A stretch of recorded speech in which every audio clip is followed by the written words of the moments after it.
Good morning students, welcome to YouTube platform of Bansal academy. आज आपके साथ डिस्कस करूंगी रीजनिंग का एक बहुत इंपॉर्टेंट टेस्ट जो कि अपने आप में बेस्ड है हमारे एनालॉजी वाले क्वेश्चन पे।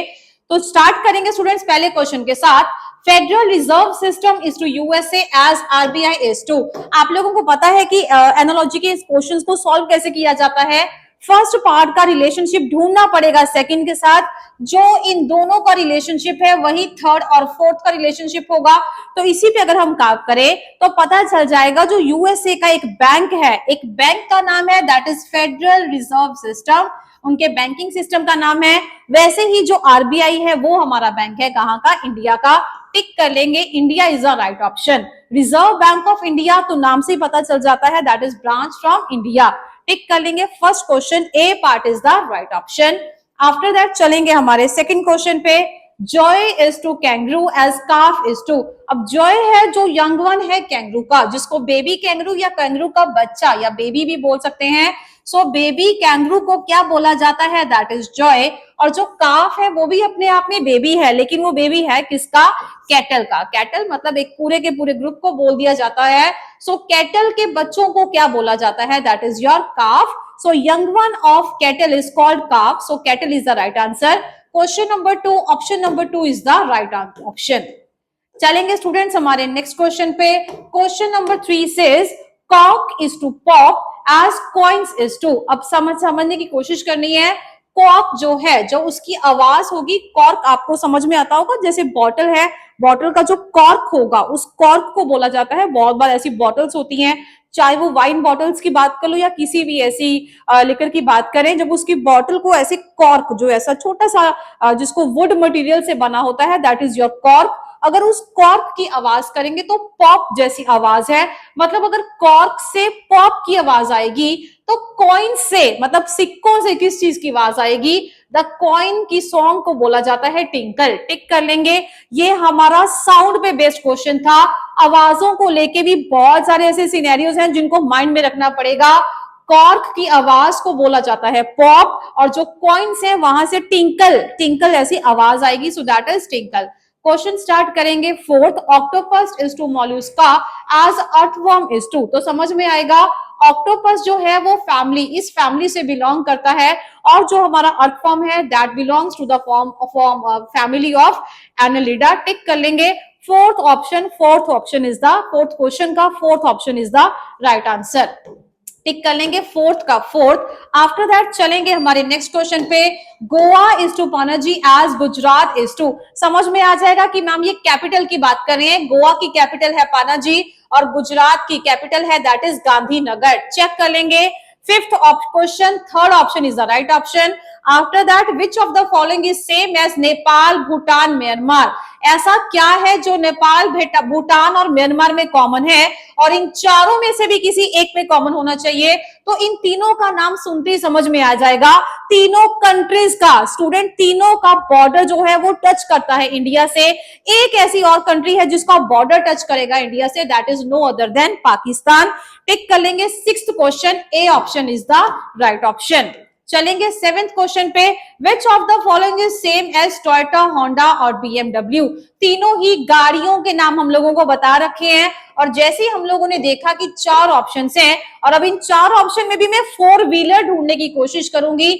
जैसे ही फोर व्हीलर की बात हुई, टीवीएस, बजाज या हीरो कुछ भी नहीं आएगा। टिक कर लेंगे। Mercedes is the right answer, क्योंकि अगर फोर व्हीलर की कैटेगरी में जाएंगे तो Mercedes is the best option. Tick कर लेंगे। चलिए बनाएंगे next question. Which of the following is same as chemistry, physics and biology. समझ में आता है तीनों की तीनों हमारी आगे वेरिएशन है, ब्रांचेस निकल के आएंगी साइंस की। Eighth question, second option is the right option. Tick कर लेंगे फटाफट से। चलेंगे हमारे नाइन्थ क्वेश्चन पे। Which of the following is same as New Delhi, Tokyo and Dhaka. ऐसी कौन सी है जो इनमें सेम होगी? तो टिक कर लेंगे। सारी की सारी जो बाकी यहाँ पे ऑप्शंस गिवन है स्टूडेंट क्वेश्चन में, दे ऑल आर कैपिटल्स। तो मेरे को भी किसी की कैपिटल चाहिए थी। Kathmandu is the capital of Nepal, तो यहाँ पे fourth Kathmandu is the right option. Question number 9 four option हमारा राइट ऑप्शन है। क्वेश्चन नंबर 10 देखेंगे। Which of the following is same as LBW, bowled और कॉट। तीनों के तीनों किसी को आउट, रन आउट करने की फॉर्म्स है, अलग अलग बोलने के तरीके हैं गेम में। तो बेसिकली सबको रन आउट ही किया जाएगा। तो 10th question C option is the right option. चलेंगे 10th क्वेश्चन पे, which of the following is same as Australia, America and Antarctica. अब तीनों में से के साथ ऐसा कौन सा मिलता जुलता है, तो हमारा आंसर आएगा यूरोप, क्योंकि जैसे बाकी भी तीनों अपने आप में कॉन्टिनेंट है, यूरोप भी हमारे पास एक कॉन्टिनेंट है। 11th का B option is the right option. Tick कर लेंगे जल्दी से। After that, warning is related to danger. अगर वार्निंग दी जाए तो डेंजर से बचा जा सकता है। Mystery is related to dash. तो कैसी ऐसी चीज है, कौन सी ऐसी चीज है जिससे हमारी मिस्ट्री सॉल्व हो जाएगी। टिक कर लेंगे, clue is the right answer. अगर हम लोगों को वार्निंग दी जाए तो डेंजर से बचा जा सकता है, क्लू दिया जाए तो हम लोग सॉल्व कर सकते हैं किसी भी मिस्ट्री को। 12th question A part is the right option. चलेंगे फटाफट से 13th क्वेश्चन पे। 20 क्वेश्चन है हमारे total. Badminton is related to court in the same way cricket is related to. Cricket को कहां खेला जाएगा, सबको समझ में आना चाहिए। Stadium is the right answer, ना कि रिंग, ना एरिना, ना पूल। टिक कर लेंगे 13th question, 4th option is the right option. चलेंगे 14th क्वेश्चन पे। Language is related to semantics. Language है अपने आप में ब्रांच है उसकी semantics. In the same way skull is related to. Language की स्टडी को बोला जाता है सिमेंटिक्स, वैसे ही जो हमारी स्कल की स्टडी है उसका बोला जाएगा दैट इज क्रेनियोलॉजी। टिक कर लेंगे। स्टडी के रिलेटेड क्वेश्चन है। लैंग्वेज मतलब भाषाओं की स्टडी को बोला जाता है सिमेंटिक्स, स्कल की स्टडी को बोला जाएगा क्रेनियोलॉजी। बना लेंगे फटाफट से answer. Next question, bromine is related to halogen in the same way as krypton is related to. Krypton एक ऐसा हमारा एलिमेंट है जो कि बिलोंग करता है केमिस्ट्री वाले टेबल में 18th ग्रुप से, जहां पे इनर्ट गैसेस हैं। तो टिक कर लेंगे, krypton is related to inert gas. बना लेंगे स्टूडेंट्स फटाफट से। 16th क्वेश्चन को चेक करेंगे। Taj Mahal is related to Agra in the same way Victoria Memorial is related to. तो यहाँ पे ताजमहल आगरा में है, और अगर विक्टोरिया मेमोरियल की बात की जाए so that is in Kolkata. 16th का A option is the right option. चलेंगे नेक्स्ट क्वेश्चन पे। Algebra is related to maths. Algebra एक ब्रांच है जो कि मैथ्स की है। ऑप्टिक्स किसकी ब्रांच है, बहुत बार स्टूडेंट्स को ऑप्शंस देखने की जरूरत भी नहीं पड़ती। ऑप्टिक्स एक ऐसी ब्रांच है जो फिजिक्स से इमर्ज होती है। Physics is the right option. First option है हमारे 17th क्वेश्चन का आंसर। चलिए 18th क्वेश्चन पे आएंगे। Select the option that is related to third term. तो पता चल जाएगा इच्योलॉजी इज टू फिशेस। तो यहाँ पे इच्योलॉजी अपने आप में एक टर्म है जो कि स्टडी है किस चीज की, फिशेस की। तो वैसे ही हमारे पास एक और टर्म दे रखी है पैडोलॉजी। पैडोलॉजी अपने पास एक स्टडी है जहां पे सॉइल को, मिट्टी को स्टडी किया जाता है, दैट इज कॉल्ड एज पैडोलॉजी। टिक कर लेंगे फटाफट से। स्टडी के रिलेटेड बहुत सारे क्वेश्चंस पहले भी पूछे गए हैं, मैंने बताया था लास्ट ईयर भी हर बार आते हैं।